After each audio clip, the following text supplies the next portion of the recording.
Hey, what's up everybody? It's gilbertblaze here, back with another video. So I gotta talk about Scott Hall because I know a lot of people have been talking about Scott Hall lately. A lot of people watched the ESPN documentary of Scott Hall, and I just finished watching it about an hour ago, thanks to Armin for giving me the link on Facebook. And I gotta say, even though as wrestling fans, we've all known what Scott Hall has gone through, we all know his trials and tribulations, we all know the battles he's been going through for the past few years, just to see it documented and to hear him talk about it is just truly is a sad state. Scott Hall is a man that we all know had so much talent back in the 80s and 90s. The man was just phenomenal. I mean, some people like in the wrestling industry, they're seen as special. They're seen as like they got that it quality, and Scott Hall had that. I mean, when he went to the WWF, became Razor Ramon, I mean, the sky was the limit. He had the look, he had the wrestling ability, the mic skills, the charisma, he had it all. I mean, he was a multi-time Intercontinental Champion. To this day, I never understood why they never gave him the heavyweight title. Maybe because now we know why, because of his drug problems and alcohol problems. But to watch that documentary and to hear him talk about it, and I learned some new stuff that I didn't even know. I had no idea that Scott Hall had to was in a fight basically in '83 or '84 it was, and he actually killed someone.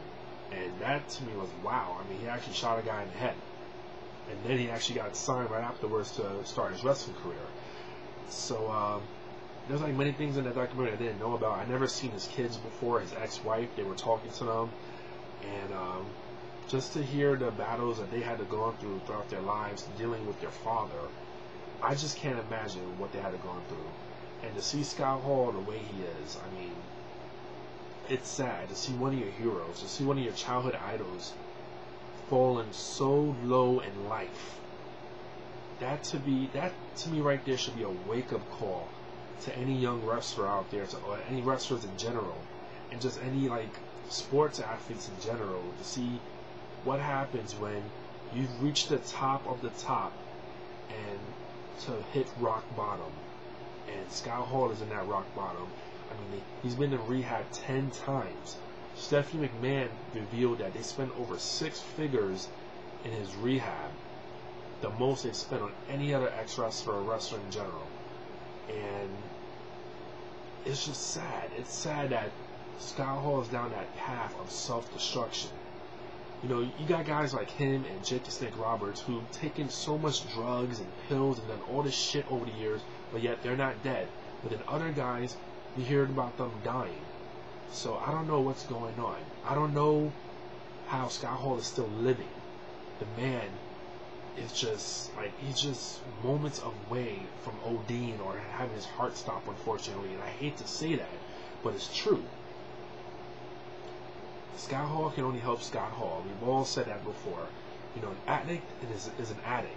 We've seen that now with Lindsay Lohan. I mean, she's back in jail now. I mean, she is just such an addict.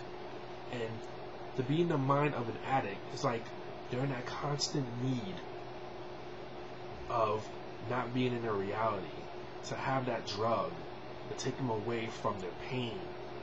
And with Scott Hall, it's like, how many times can someone go to rehab? How many times can someone offer to help them?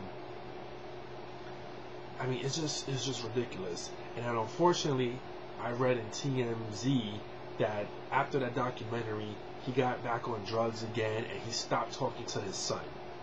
And that to me truly is a sad state, because Scott Hall needs all the support he can get. Now, he has a lot of friends in the wrestling industry that still help him out. You know, Sean Waltman, Kevin Nash, some other guys in general that we don't hear about. They're still by his side. But the fact is, Scott Hall needs to help out Scott Hall.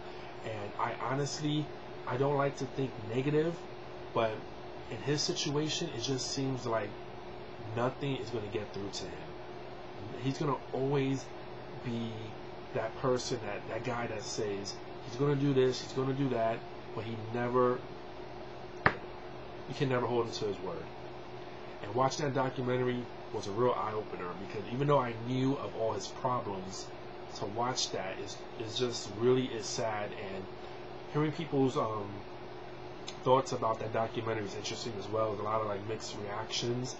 But I thought ESPN did a good job. I was really shocked that ESPN even talked about wrestling, because ESPN doesn't like pro wrestling. They think it's a joke.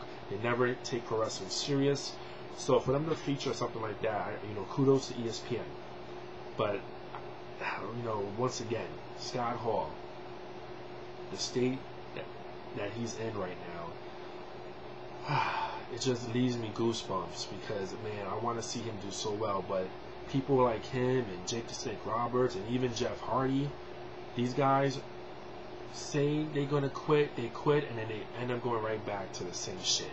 So it's hard to be positive and to think that they're going to be like, it's like a light at the end of the tunnel there, because these guys have proven time and time again that they just go back to their old ways. And I don't want to sound like a sour grape or sound like that guy that gives up on people, but I really hope in the back of my mind and in my heart, I really hope Scott Hall can get his act together.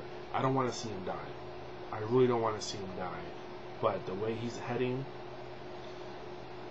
it's just